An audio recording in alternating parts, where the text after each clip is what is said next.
আপনি কি কখনো এমন কোনো গল্প শুনেছেন যেটা শোনার পর নিজের জীবনের কিছু মুহূর্ত নিয়ে সন্দেহ শুরু হয়ে যায়? আজ যে গল্পটা বলছি সেটাকে আপনি গল্প বলেই ধরতে পারেন, কিন্তু যারা এই গল্প শুনে থেমে গেছে তারা বলেছে এটা গল্প নয়, এটা একটা অভিজ্ঞতা।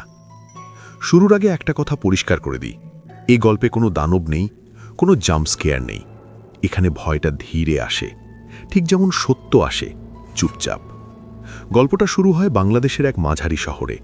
শহরটার নাম বলা দরকার নেই, কারণ এমন শহর আপনি আপনার চারপাশেই খুঁজে পাবেন। বাসস্ট্যান্ড আছে, কলেজ আছে, সন্ধ্যায় চায়ের দোকানে আড্ডা হয়। কিন্তু শহরের শেষ প্রান্তে একটা জায়গা আছে যেটা নিয়ে কেউ কথা বলতে চায় না। ওখানে একটা পুরনো রেল স্টেশন। সরকারি নথিতে নাম আছে, কিন্তু বাস্তবে কেউ ব্যবহার করে না। লোকমুখে নাম ধুলো স্টেশন। এই নামটা শুনলে প্রথমেই প্রশ্ন আসে, ধুলো স্টেশন, কিন্তু ধুলোই নাকি ওখানে নেই? আমি একজন সাংবাদিক, অনেক আজব গল্প শুনেছি, কিন্তু এই স্টেশনের কথা প্রথম যেদিন শুনি সেদিন ব্যাপারটা আলাদা ছিল। কারণ গল্পটা বলছিল একজন মানুষ যার চোখে তখনও ভয় জমেছিল। লোকটার নাম ধরুন রশিদ, বয়স 50-এর কাছাকাছি। সে বলেছিল, ভাই, আমি মিথ্যে বললে আল্লাহ আমার মুখ বন্ধ করে দিক, কিন্তু ওই জায়গায় এক রাত কাটানোর পর আমি আর আগের মানুষ নাই। আমি স্বাভাবিকভাবেই জিজ্ঞেস করেছিলাম, কি হয়েছে? রশিদ বলেছিল সে আর কোনোদিন মিথ্যে বলতে পারে না, চেষ্টা করলে বুকে ব্যথা শুরু হয়।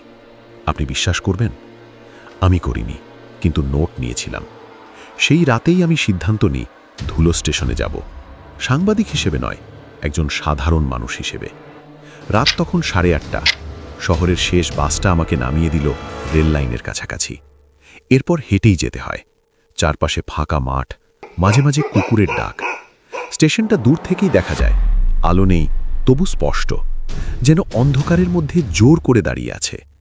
প্ল্যাটফর্মে পা রাখতেই প্রথম যে জিনিসটা খেয়াল করলাম, নীরবতা। এমন নীরবতা যেটা কানে বাজে। দেয়ালে শ্যাওলা, বেঞ্চে মরচে, কিন্তু আশ্চর্যভাবে কোথাও ধুলো নেই।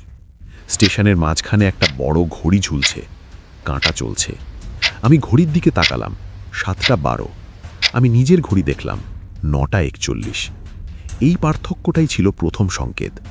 ঠিক তখনই মনে হলো কেউ আমাকে দেখছে। পেছনে তাকিয়ে দেখি একজন লোক।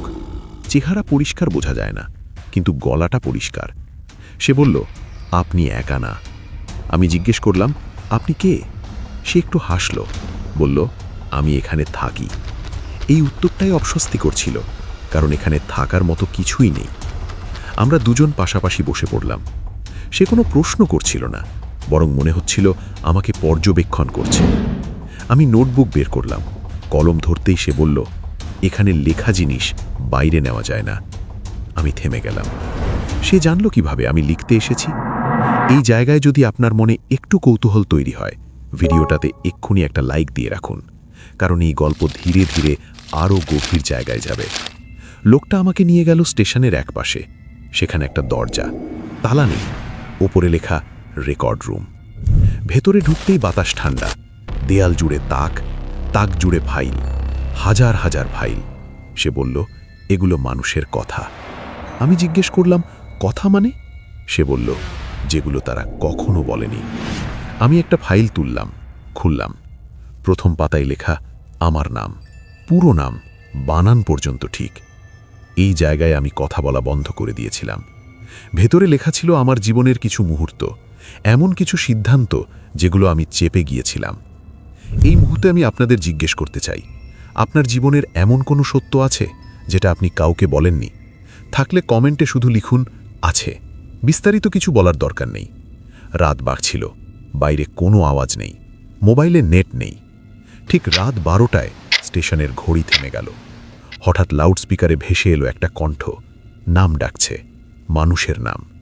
একটা নাম ডাকা মানে একটা ফাইল খুলে পড়া।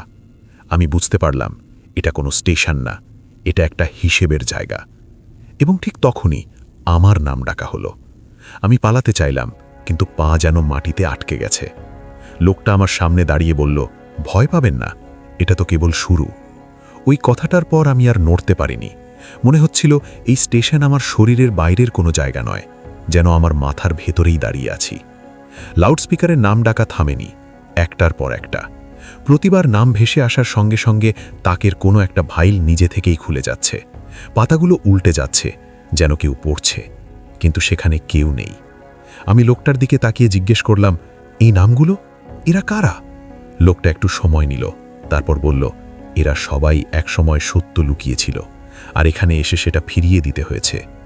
আমি বললাম, ফিরিয়ে দিতে হয়েছে মানে? সে আমার দিকে তাকালো। সেই তাকানোতে কোনো রাগ নেই, কোনো দয়া নেই, শুধু নিশ্চিত ভাব। সবাই কিছু না কিছু রেখে যায়, কেউ ভয়, কেউ অপরাধবোধ, কেউ এমন একটা কথা যেটা না বললেই জীবনটা সহজ হতো। আমি আবার তাকালাম আমার ফাইলের দিকে। হাত বাড়িয়ে ধরতেই হাতটা ঠান্ডা হয়ে গেল, যেন কাগজ না, বরফ ছুলেছি। ফাইলের ভেতরের লেখাগুলো বদলাতে শুরু করলো। আগের ঘটনাগুলোর সঙ্গে নতুন লাইন যোগ হচ্ছে। লাইনগুলো এই মুহূর্তের, আমি যা ভাবছি সেটাও লেখা হচ্ছে। এই জায়গায় যদি আপনার মনে হয় এটা অসম্ভব, ঠিক এই অসম্ভব জায়গাতেই গল্পটা আসল রূপ নেয়। ভিডিওটা যদি এখনও দেখছেন, একটা লাইক দিয়ে রাখুন, কারণ এখান থেকে ফিরে যাওয়া সহজ না। আমি লোকটার কাছে জানতে চাইলাম, আপনি কে? সে বলল, আমি প্রথম দিকের একজন। সে জানালো, বহু বছর আগে এই স্টেশন চালু ছিল, ট্রেন চলত, মানুষ আসত, যেত, কিন্তু এক রাতে একটা দুর্ঘটনা ঘটে। কোনো ট্রেন লাইনচ্যুত হয়নি, কোনো বিস্ফোরণ হয়নি, তবুও পরদিন থেকে স্টেশনটা বন্ধ, কারণ সেদিন রাতে স্টেশনটা কথা বলতে শুরু করে। আমি বললাম, স্টেশন কথা বলে? লোকটা মাথা নাড়ল। মানুষ যত কথা চেপে রাখে, জায়গা তত ভারী হয়। একদিন এই স্টেশন আর ভার নিতে পারেনি। সেদিন রাতে যারা স্টেশনে ছিল, তারা কেউ আর আগের মতো ছিল না। কেউ পাগল হয়ে যায়, কেউ নিখোঁজ হয়, আর কেউ থেকে যায়। আমি বুঝে গেলাম লোকটা কেন থাকে বলেছিল। সে আমাকে দেখালো একটা পুরনো ফাইল। ফাইলের গায়ে তারই নাম। তার ফাইলের শেষ পাতায় লেখা, ফিরে যাওয়ার অনুমতি দেওয়া হয়নি। আমি গিলে ফেললাম। রাত আরও ঘন হলো। স্টেশনের বাইরে কুয়াশা জমতে শুরু করল। প্ল্যাটফর্ম আর মাঠের সীমানা মিলিয়ে যাচ্ছে। লাউডস্পিকার হঠাৎ থেমে গেল। নিস্তব্ধতা এমনভাবে নেমে এলো, যেন কানে তুলো গুজে দেওয়া হয়েছে। তারপর একটা কণ্ঠ, কোনো যন্ত্রের না, মানুষের। সে কণ্ঠ বলল, যে ঢুকেছে তাকে হিসেব দিতে হবে। আমি বললাম, আমি তো কিছু করিনি। লোকটা বলল, সেটাই তো সবচেয়ে বড় মিথ্যে। এই জায়গায় এসে গল্পটা শুধু ভয়ের না, এটা নিজের দিকে তাকানোর গল্প। আপনারও যদি মনে হয় জীবনের কিছু জায়গায় আপনি চুপ করে গেছেন, কমেন্টে জানাতে পারেন এই গল্প আপনার ভেতরে কি অনুভূতি তৈরি করছে। আমি বুঝতে পারলাম এই স্টেশন কোনো মানুষকে ধরে রাখে না, ধরে রাখে তাদের অস্বীকার। হঠাৎ আমার ফাইল থেকে একটা পাতা ছিঁড়ে বেরিয়ে এলো। বাতাসে ভাসতে ভাসতে সেটা প্ল্যাটফর্মের মাঝখানে পড়ল। পাতায় লেখা ছিল এমন একটা ঘটনা যেটা আমি ইচ্ছা করেই ভুলে গিয়েছিলাম। সেই ঘটনার পর থেকেই আমার জীবন অন্যদিকে মোড় নিয়েছিল। লোকটা বলল, এটাই তোমার প্রবেশ মূল্য। আমি জিজ্ঞেস করলাম, বেরোনোর উপায় কি? সে বলল, সবাই বেরোয় না, কিন্তু যারা বেরোয় তারা আর আগের মতো থাকে না। ঠিক তখনই দূরে একটা আলো জ্বলে উঠল, প্ল্যাটফর্মের শেষ প্রান্তে, যেন কোনো ট্রেন আসছে, কিন্তু শব্দ নেই। লোকটা বলল, যদি যেতে চাও প্রস্তুত থাকো, কারণ পরের অংশটা সবচেয়ে কঠিন। আমি আলোর দিকে তাকিয়ে রইলাম। কোনো ট্রেনের আলো নয়, কোনো গাড়ির আলো নয়। আলোটা যেন বাতাসের ভেতর ভাসছে। আমি তখন বুঝে গেছি, এই আলো কোনো যন্ত্র নয়, এটা একটা সিদ্ধান্ত। লোকটা আমার পাশে দাঁড়িয়ে বলল, এই আলোটা সবাই দেখে না। আমি জিজ্ঞেস করলাম, তাহলে আমি কেন দেখছি? সে উত্তর দিল না, শুধু আমার ফাইলটার দিকে তাকালো। ফাইলটা এখন আর কাগজের মতো লাগছে না, মনে হচ্ছিল ওটার ভেতরে ওজন আছে, স্মৃতির ওজন। আমি যত সামনে এগোচ্ছিলাম তত বুঝছিলাম এই স্টেশন আমাকে কিছু মনে করিয়ে দিতে চায় না, এটা আমাকে স্বীকার করাতে চায়। ঠিক তখনই লাউডস্পিকার আবার চালু হলো, কিন্তু এবার কোনো নাম না, একটা প্রশ্ন, তুমি কি নিজের সাথে সৎ? প্রশ্নটা কোথা থেকে আসছে বোঝা যাচ্ছিল না, কিন্তু প্রশ্নটা এড়ানো যাচ্ছিল না। আমি কোনো উত্তর দিতে পারলাম না। লোকটা বলল, এখানে মিথ্যে বললে শব্দ হয়, আর শব্দ হলে আলো নিভে যায়। আমি চুপ করে রইলাম। এই জায়গায় এসে যদি আপনার মনে হয় এই গল্পটা শুধু গল্প না, একটা লাইক দিয়ে রাখুন, কারণ শেষটা হালকা না। আলোটা আমাকে ডাকছিল না, আলোটা অপেক্ষা করছিল। লোকটা বলল, আমি একসময় তোমার মতোই দাঁড়িয়েছিলাম, আমিও আলো দেখেছিলাম, কিন্তু আমি একটা কথা চেপে গিয়েছিলাম। আমি তখন বুঝে গেছি সে কেন এখনো এখানে। আমি ফাইলটা খুললাম। শেষ পাতাটা তখনও পড়া হয়নি।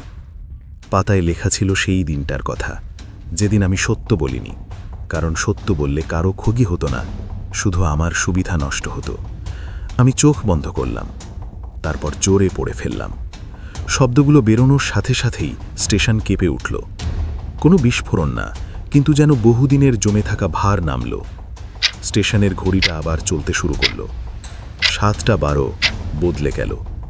লোকটা ধীরে করে হাসল, বলল, এটাই শেষ হিসাব। আলোটা এবার উজ্জ্বল হলো। এখন সেটা পথ দেখাচ্ছে। আমি এক পা সামনে বাড়ালাম। এই জায়গায় এসে আপনাদের একটা কথা বলি। এই গল্পটা শুনে যদি আপনার নিজের জীবনের কোনো কথা মনে পড়ে যায়, কমেন্টে লিখে জানাবেন। বিস্তারিত না, শুধু অনুভূতিটা। আমি পেছনে তাকালাম। লোকটা আগের জায়গাতেই দাঁড়িয়ে, সে আর এগোলো না। আমি জিজ্ঞেস করলাম, আপনি আসবেন না? সে বলল, আমার হিসেব শেষ হয়নি। আমি আলোতে ঢুকে পড়লাম। চোখ খুলতেই সকাল, পাখির ডাক। আমি শহরের শেষ প্রান্তে দাঁড়িয়ে আছি। পেছনে তাকিয়ে দেখি রেল লাইন আছে, কিন্তু স্টেশন নেই। শহরে ফিরে কেউ বিশ্বাস করেনি, আমি আর কাউকে বোঝাইনি। কিন্তু একটা জিনিস বদলে গেছে। আমি এখন আর মিথ্যে বলতে পারি না। চেষ্টা করলে বুকের ভেতর চাপ লাগে। কিছু রাতে এখনও ঘুম ভেঙে যায়। ঘড়ির দিকে তাকাই। কখনো কখনো সেটা ঠিক 7:12 দেখায়। তখন মনে হয় ধুলো স্টেশন হয়তো কোনো জায়গা না, এটা একটা সুযোগ। যারা সত্য চেপে রাখে তাদের জন্য শেষ প্রশ্ন। এই গল্পটা যদি আপনার ভালো লেগে থাকে, বন্ধুদের সাথে শেয়ার করুন। হয়তো তারা এমন কিছু বহন করছে যেটা নামিয়ে রাখা দরকার। এই ছিল আজকের গল্প। এই ধরনের বাস্তব ছোঁয়া রহস্য গল্প পেতে সাথে থাকুন তথ্যদৃষ্টি চ্যানেলের। আমি প্রশান্ত নীল। পরের গল্পে আবার দেখা হবে। ততক্ষণ পর্যন্ত নিজের ভেতরের সত্যটা যদি কখনো ডাক দেয়, দেরি করবেন না।